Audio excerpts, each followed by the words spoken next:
ಈ ಹಣ್ಣಿನ ಪರಿಚಯ ನಿಮಗಿದೆಯಾ? ಇದಕ್ಕೆ ಮಾದಿಫಲ ಅಥವಾ ಮಾಫಲ ಅಂತ ಹೇಳ್ತೇವೆ ನಾವು ಕನ್ನಡದಲ್ಲಿ.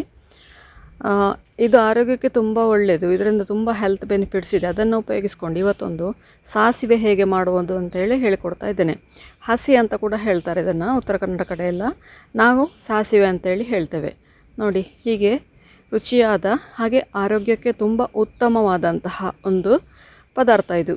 ಗಂಜಿ ಜೊತೆ ನಿಮಗೆ ತಿನ್ನಲಿಕ್ಕೆ ತುಂಬ ಒಳ್ಳೆಯದಾಗ್ತದೆ. ಹಾಗೆ ನೀವು ಹಾಗೆಯೇ ತಟ್ಟೆಯಲ್ಲಿ ಹಾಕ್ಕೊಂಡು ಕೂಡ ಇದನ್ನು ತಿನ್ಬೋದು. ತುಂಬ ಟೇಸ್ಟಿಯಾಗಿದೆ ಇದನ್ನು.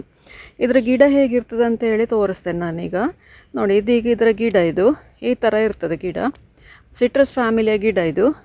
ಹುಳಿ ಇರ್ತದೆ, ಮಧ್ಯದಲ್ಲಿ ಹುಳಿ ಇರ್ತದೆ, ಹಾಗೆಯೇ ಹೊರಗಡೆ ಸಿಪ್ಪೆ ಕಹಿ ಇರ್ತದೆ. ಅದರ ಮಧ್ಯದ ಭಾಗ ನಾವು ತಿನ್ನುವಂತಹದ್ದು. ನೋಡಿ, ಈ ಥರ ಇರ್ತದೆ ಇಡೀ.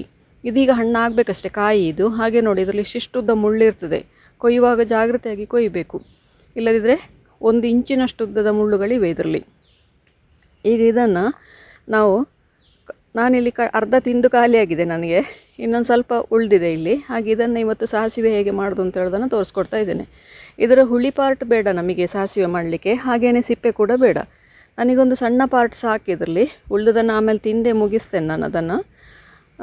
ಇದನ್ನೀಗ ಸಿಪ್ಪೆ ತೆಗೆದುಕೊಳ್ಬೇಕು, ಹಾಗೆಯೇ ಮಧ್ಯದ ಹುಳಿಯ ಪಾರ್ಟ್ ಕೂಡ ತೆಗೆದುಕೊಳ್ಬೇಕು. ಹುಳಿಯನ್ನು ನೀವು ರೈಸ್ ಬಾತ್ ಅಂದರೆ ಚಿತ್ರಾನ್ನ ಮಾಡುವಾಗ ಅದಕ್ಕೆ ನೀವು ಹಿಂಡಿಕೊಳ್ಬೋದು ನಿಂಬೆ ಹಣ್ಣಿನ ಬದಲಿಗೆ. ಆದರೆ ತುಂಬ ಹೊತ್ತು ಇಡ್ಲಿಕ್ಕಾಗೋದಿಲ್ಲ, ಕಹಿ ಆಗ್ತದೆ ಅದು. ಇದು ಕೂಡ ಹಾಗೆ ಒಂದು ಸ್ವಲ್ಪ ಕಹಿ ಟೇಸ್ಟ್ ಕೂಡ ಇರ್ತದೆ ಇದರಲ್ಲಿ. ಸಿಪ್ಪೆ ತಿನ್ನಲಿಕ್ಕಾಗೋದಿಲ್ಲ, ಸಿಪ್ಪೆ ಖಾರ ಇರ್ತದೆ, ನಿಂಬೆಹಣ್ಣಿನ ಸಿಪ್ಪೆ ಹಾಗೆ ಇದು ಕೂಡ. ಇದರಲ್ಲಿ ಸಿಪ್ಪೆಯ ಪಾರ್ಟನ್ನು ನಾವು ಬಿಸಾಡೋದೆ, ಹಾಗೆ ಹುಳಿಯನ್ನು ಮತ್ತು ಈ ಪಾರ್ಟನ್ನು ನಾವು ಉಪಯೋಗಿಸ್ತೇವೆ. ಸಿಪ್ಪೆ ನಮಗೆ ಯಾವುದಕ್ಕೆ ಕೂಡ ಇದು ಉಪಯೋಗ ಮಾಡಲಿಕ್ಕೆ ಆಗೋದಿಲ್ಲ. ಇದನ್ನು ಉಪ್ಪಿನಕಾಯಿ ಹಾಕ್ಬೋದು. ಉಪ್ಪಿನಕಾಯಿ ರೆಸಿಪಿ ನಾನು ಆಲ್ರೆಡಿ ನಮ್ಮ ಚಾನಲಲ್ಲಿ ಹಾಕಿದ್ದೇನೆ. ಇವತ್ತು ಇದನ್ನು ಇನ್ನೊಂದು ಐಟಮ್ ಮಾಡಿ ತೋರಿಸ್ತಾ ಇದ್ದೇನೆ. ಹಾಗೆ ಇದನ್ನು ಅಲ್ಲಿಗೆ ಕಡಿದು ತಂಬಳಿ ಕೂಡ ಮಾಡಿಕೊಳ್ಬೋದು. ಇವತ್ತು ನಾನು ಸಾಸಿವೆ ಮಾತ್ರ ಹೇಗೆ ಮಾಡೋದು ಅಂತ ಹೇಳೋದನ್ನು ತೋರಿಸ್ತಾ ಇದ್ದೇನೆ. ಇದನ್ನು ಹೀಗೆ ತೆಳ್ಳಗೆ, ಎಷ್ಟು ತೆಳ್ಳಗೆ ಸಾಧ್ಯ ಅಷ್ಟು ತೆಳ್ಳಗೆ ಕಟ್ ಮಾಡ್ಕೊಳ್ಳಿ. ಸಣ್ಣ ಆದಷ್ಟು ನಿಮಗೆ ಉಪ್ಪು ಎಳ್ಕೊಳ್ತದೆ, ಹಾಗೆಯೇ ರುಚಿ ಕೂಡ ಜಾಸ್ತಿ ಇರ್ತದೆ. ಹೋಳುಗಳು ದೊಡ್ಡ ಆದಷ್ಟು ಮಾಪಲ ರುಚಿಯ ಟೇಸ್ಟ್ ಅಂದರೆ ಒಂದು ಸ್ವಲ್ಪ ಕಹಿ ಟೇಸ್ಟ್ ಬರ್ತದೆ. ನೋಡಿ, ಈ ಥರ ಸಣ್ಣ ಸಣ್ಣ ಹೋಳುಗಳನ್ನಾಗಿ ಕಟ್ ಮಾಡ್ಕೊಳ್ಳಿ. ಅದನ್ನು ಕಟ್ ಮಾಡಿಕೊಂಡು ಒಂದು ಬೌಲಿಗೆ ಹಾಕ್ಕೊಳ್ಳಿ ಎಲ್ಲವನ್ನು ಕೂಡ. ನೋಡಿ, ಈ ಥರ ಇರ್ತದೆ ಎಲ್ಲ ಹೋಳುಗಳನ್ನು ಕೂಡ. ಈ ಥರ ಒಂದು ಬೌಲಲ್ಲಿ ಹಾಕ್ಕೊಂಡು ಅದಕ್ಕೆ ನಿಮಗೆ ರುಚಿಗೆ ಎಷ್ಟು ಬೇಕೋ ಅಷ್ಟು ಉಪ್ಪನ್ನು ಹಾಕ್ಕೊಳ್ಳಿ. ಬೇರೆಂತ ಕೂಡ ಇದಕ್ಕೆ ಹಾಕುವ ಅವಶ್ಯಕತೆ ಇಲ್ಲ. ನಾವು ಸಾಸಿವೆ ಮಾಡುವಾಗ ಅದನ್ನು ಚಪ್ಪೆಯಾಗಿ ಮಾಡೋದು. ಇನ್ನೊಂದು ಗಮನದಲ್ಲಿಟ್ಕೊಳ್ಬೇಕಾದ ಅದನ್ನು ಬೇಯಿಸುವ ಅವಶ್ಯಕತೆ ಇಲ್ಲ. ಯಾಕೆ ಅಂದರೆ ಮಾಪೆಲ್ಲ ಬೇಯಿಸಿದರೆ ಒಂದು ಸ್ವಲ್ಪ ಕಹಿ ಟೇಸ್ಟ್ ಬರ್ತದೆ. ಹಾಗೆಯೇ ಬೇಯಿಸೋದ್ರಿಂದ ಹಸಿ ತಿನ್ನೋದೇ ಇದು ಹೆಲ್ತಿಗೆ ಹೆಚ್ಚು ಪರಿಣಾಮಕಾರಿ. ಇದು ಜೀರ್ಣಕ್ರಿಯೆಯಲ್ಲಿ ಮತ್ತು ಮೋಷನ್ ಸಮಸ್ಯೆ ಇರೋರಿಗೆಲ್ಲ ತುಂಬ ಹೆಲ್ಪ್ ಮಾಡ್ತದೆ. ಇದರ ಔಷಧಿ ಕೂಡ ಉಪಯೋಗಿಸೋದೇ ಅದರಲ್ಲಿ. ಮೋಷನ್ ಸಮಸ್ಯೆ ಇದ್ದವರಿಗೆ ಅಥವಾ ಲೂಸ್ ಮೋಷನ್ ಇದ್ದವರಿಗೆ ಈ ಥರದಲ್ಲೇ ಮಾದಿಫಲ ರಸಾಯನ ಅಂತ ನೀವು ಕೇಳಿರ್ಬೋದು, ಅದನ್ನು ಉಪಯೋಗಿಸೋದು. ಹೊಟ್ಟೆಯ ಸಮಸ್ಯೆಗಳಿಗೆ ಇದು ಬೆಸ್ಟ್ ಫ್ರೂಟ್. ಇದು ಸಿಕ್ಕಿದರೆ ಖಂಡಿತ ಬಿಡಬೇಡಿ, ಒಂದೇ ಸತಿ ತಿನ್ನಬೇಡಿ.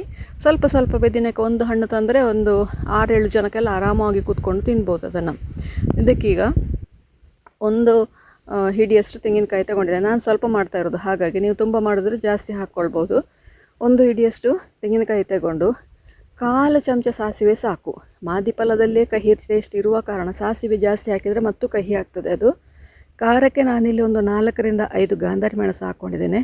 ನೀವು ಗಾಂಧಾರಿ ಮೆಣಸಿಲ್ಲ ಅಂತಾದರೆ ಒಂದು ಹಸಿಮೆಣಸನ್ನು ಹಾಕ್ಕೊಳ್ಬೋದು. ಇಲ್ಲ ಖಾರ ಬೇಡ ಅಂತ ಹೇಳುವವರು ಅದನ್ನು ಸ್ಕಿಪ್ ಮಾಡಿ ಸಾಸಿವೆ ಮತ್ತು ಕಾಯಿಯನ್ನು ಮಾತ್ರ ಕಡಿದು ಕೂಡ ಹಾಕ್ಕೊಳ್ಬೋದು. ಇದನ್ನೀಗ ನಾವು ಸಣ್ಣದಾಗಿ ಹೆಚ್ಚಿಟ್ಟ ಮಾದಿಫಲಕ್ಕೆ ಸೇರಿಸ್ಕೊಳ್ಳುವ. ಈಗ ನಾನಿದರಲ್ಲಿ ಉಪಯೋಗಿಸಿರೋದು ತುಂಬ ಸ್ವಲ್ಪ ನೀರು, ಒಂದು ಸಣ್ಣ ಕಪ್ಪಷ್ಟು ನೀರು ಮಾತ್ರ ನನಗೆ ಬೇಕಾಯ್ತು. ಇದಕ್ಕೆ ಮಜ್ಜಿಗೆ ಎಲ್ಲ ಎಂತ ಹಾಕಲಿಕ್ಕಿಲ್ಲ, ಮೊಸರೆಲ್ಲ ಹಾಕಲಿಕ್ಕಿಲ್ಲ. ಇದನ್ನು ಹಾಗೆಯೇ ಯೂಸ್ ಮಾಡುವಂತಹದ್ದು. ಇದು ಗಂಜಿ ಜೊತೆಗೆ ತಿನ್ನಲಿಕ್ಕೆ ಒಳ್ಳೆಯದಾಗ್ತದೆ. ಹಾಗೆ ನೀವು ಹಾಗೆಯೇ ಕಪ್ಪಲ್ಲಿ ಹಾಕೊಂಡು ತಿನ್ನಲಿಕ್ಕೆ ಕೂಡ ತುಂಬ ರುಚಿಯಾಗಿರ್ತದೆ ಇದು.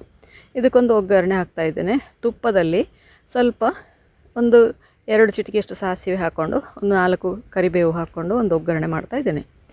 ಇನ್ನೊಮ್ಮೆ ನಿಮಗೆ ಎಲ್ಲಿಯಾದರೂ ಇದು ಮಾಪೆಲ್ಲ ಹುಳಿ ಸಿಕ್ಕಿದರೆ ಖಂಡಿತ ಇದನ್ನು ಟ್ರೈ ಮಾಡಿ ನೋಡಿ. ಹೇಗಾಯಿತು ಅಂತ ನನಗೆ ಕಮೆಂಟ್ ಮೂಲಕ ತಿಳಿಸಿ. ಲೈಕ್ ಕೊಟ್ಟು ಶೇರ್ ಮಾಡಿ. ನೀವಿನ್ನೂ ನಮ್ಮ ಚಾನಲನ್ನು ಸಬ್ಸ್ಕ್ರೈಬ್ ಮಾಡಿಕೊಳ್ಳಿಲ್ಲ, ಸಬ್ಸ್ಕ್ರೈಬ್ ಮಾಡಿಕೊಂಡು ಪಕ್ಕದಲ್ಲೇ ಇರುವ ಬೆಲ್ ಐಕಾನನ್ನು ಒತ್ತಿ ನಮ್ಮನ್ನು ಸಪೋರ್ಟ್ ಮಾಡಿ. ಮುಂದಿನ ವಿಡಿಯೋದಲ್ಲಿ ಇನ್ನೊಂದು ಹೊಸ ಅಡುಗೆಯೊಂದಿಗೆ, ಇನ್ನೊಂದು ಹೊಸ ರೆಸಿಪಿಯೊಂದಿಗೆ ಪುನಃ ನಿಮ್ಮನ್ನು ಭೇಟಿ ಆಗ್ತೇನೆ. ಧನ್ಯವಾದಗಳು.